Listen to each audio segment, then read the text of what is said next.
Hello दोस्तों। तो आज हम करेंगे साइकोलॉजी का एक छोटा सा टॉपिक जो है हमारा प्रिंसिपल ऑफ डेवलपमेंट। ठीक है, तो हम इसको करेंगे। तो सबसे पहले हमारा प्रिंसिपल आ जाता है प्रिंसिपल ऑफ डायरेक्शन, कि जो हमारी डेवलपमेंट है वो किस डायरेक्शन में होगी। तो प्रिंसिपल ऑफ डायरेक्शन में जो है हमारे पास टू आ जाते हैं पार्ट्स। एक है सिफेलोकॉर्डल और दूसरा है प्रोक्सिमोडिस्टल। जो हमारा सिफेलोकॉर्डल होता है वो बोलता है कि जो बच्चे की डेवलपमेंट है वो होगी हेड टू टो। डायरेक्शन बता रहा है इसमें कि पहले हेड की डेवलपमेंट होगी, आफ्टर दैट जो है वो आपकी टो की होगी। मतलब कि क्या, पहले सिर की होगी, उसके बाद जो है वो पैरों की होगी। ठीक है, जैसे कि कोई छोटा बच्चा है तो वो सबसे पहले क्या करता है, वो चलना ना सीख के वो क्या करता है, सबसे पहले बैठना सीखेगा। उसके बाद अपने अपर एरिया जो आप उसका अपर पार्ट है, ठीक है, उसको बैलेंस करना सीखेगा। आफ्टर दैट वो अपने पैरों के ऊपर खड़ा हो पाएगा। ओके, तो ये आ गई हमारी सिफेलोकॉर्डल डायरेक्शन। नेक्स्ट है हमारे पास दूसरी प्रोक्सिमोडिस्टल डायरेक्शन। तो ये जो हमारे प्रोक्सिमोडिस्टल है ये बोलता है कि जो बच्चे की डेवलपमेंट है या किसी ऑर्गेनिज्म की डेवलपमेंट है वो किस तरफ होगी, वो सेंटर टू पेरिफेरी होगी। मतलब कि क्या, सबसे पहले सेंटर की डेवलपमेंट होगी, आफ्टर दैट जो है वो आपकी जो साइड के एरियाज हैं उनकी डेवलपमेंट होगी। फॉर एग्जाम्पल, पहले आपके स्पाइनल कॉर्ड, हर्ट ये बनेंगे, इनकी डेवलपमेंट होगी। आफ्टर दैट जो है वो आपके हैंड, फिंगर्स, इन ये होंगे। ठीक है, हैंड होगी, आर्म्स होगी, फिंगर हो गई। ठीक है, इनकी डेवलपमेंट होगी। तो आपको समझ में आ गया कि प्रिंसिपल ऑफ डायरेक्शन क्या बोलता है। जो प्रिंसिपल ऑफ डायरेक्शन है उसमें टू टाइप्स आ रहे हैं, सिफेलोकॉर्डल एंड प्रोक्सिमोडिस्टल। सिफेलोकॉर्डल जो है वो हेड टू टो होगी और प्रोक्सिमोडिस्टल जो है वो सेंटर टू पेरिफेरी होगी। ओके, मतलब कि पहले स्पाइनल, आफ्टर दैट आपके hand and arm. Okay, second आ जाता है हमारे पास principle of general to specific. General to specific मतलब कि जो बच्चा है वो पहले सामान्य चीज़ों को करना सीखेगा। जैसे कि जो छोटा बच्चा है वो पहले हमारा ऐसे नहीं लिख के, मतलब कि इस टाइप से ना लिख के, वो पहले पेंसिल को होल्ड करना सीखेगा। ठीक है, इस टाइप से, फिर ऐसे करेगा। या दूसरा एग्जाम्पल आप ले लोगे, दूसरा एग्जाम्पल हमारे पास आ जाएगा कि बच्चा पहले जो है वो लाइंस लगाना सीखता है, इस टाइप की, ऐसे सीखेगा। फिर ठीक है, फिर वो अल्फ़ाबेट लिखना सीखेगा सिंपल से।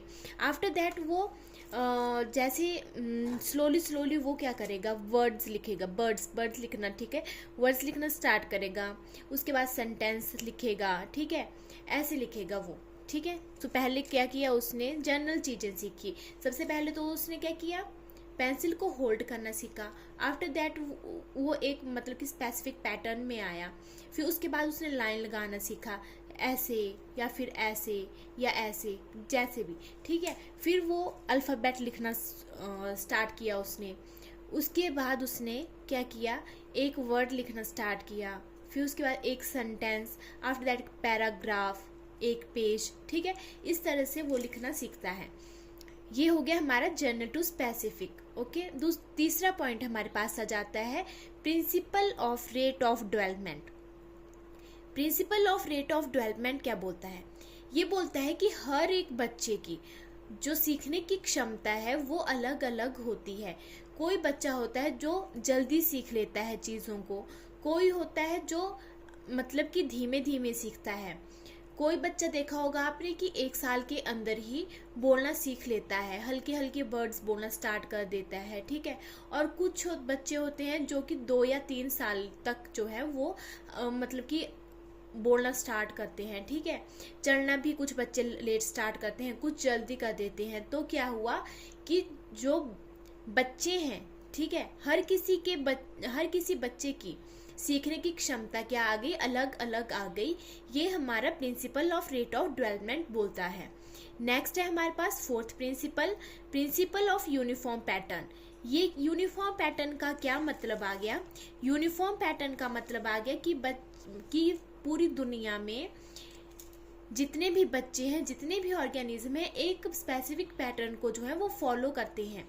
फॉर एग्जाम्पल, एक छोटा बच्चा है, वो सबसे पहले क्रॉलिंग करना स्टार्ट करेगा, ठीक है। उसके बाद क्रॉलिंग करने के बाद वो खड़ा होना सीखेगा, चलना सीखेगा, उसके बाद वो जंप करना सीखेगा, ठीक है, फिर वो दौड़ना सीखेगा। मतलब कि एक स्पेसिफिक पैटर्न को सब फॉलो कर रहे हैं, सारे ऑर्गेनिजम्स फॉलो कर रहे हैं।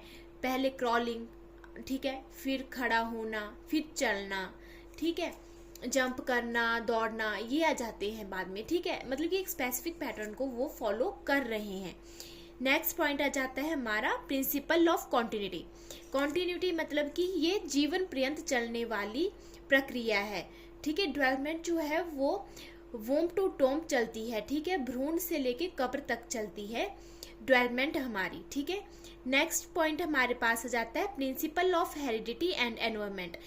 जो डेवलपमेंट है वो क्या है, हेरिडिटी और एनवायरमेंट दोनों का प्रोडक्ट है। हमारे पास ये वाला क्वेश्चन जो है वो पेपर में पूछा जाता है एचपी टेट में।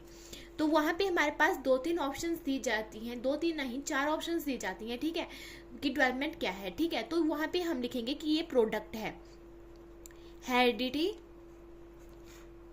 Into environment. तो ये वाली ऑप्शन हमारे पास वहाँ पे सही हो जाती है, ठीक है। ये मैक्सिमम टाइम हमसे एचपी टेट में क्वेश्चन पूछा जाता है साइकोलॉजी के अंदर, ठीक है। नेक्स्ट है और लास्ट है हमारे पास principle of individual differences. Individual differences क्या होते हैं कि हर एक बच्चा जो है वो अलग अलग है, उस हर एक बच्चे की क्षमताएं अलग हैं, हर एक बच्चे की इच्छाएं अलग हैं, ठीक है, उसकी योग्यताएं अलग हैं। कोई पढ़ने में अच्छा है, कोई लिखने में अच्छा है, कोई सोचने में अच्छा है, कोई क्रिएटिव है, कोई इंटेलिजेंट है, कोई नाचने में अच्छा है, कोई दौड़ने में अच्छा है, ठीक है। हर एक बच्चा जो है वो अपने पैमाने पर अपना एक अच्छा रोल प्ले करता है, ठीक है। हर एक बच्चे में जो है वो अच्छी आदतें होती हैं, अच्छी हैबिट्स होती हैं, ठीक है। तो ये जो है ये हमारे पास आ जाते हैं प्रिंसिपल ऑफ डेवलपमेंट, ठीक है। आई होप आपको समझ में आया होगा। Thank you.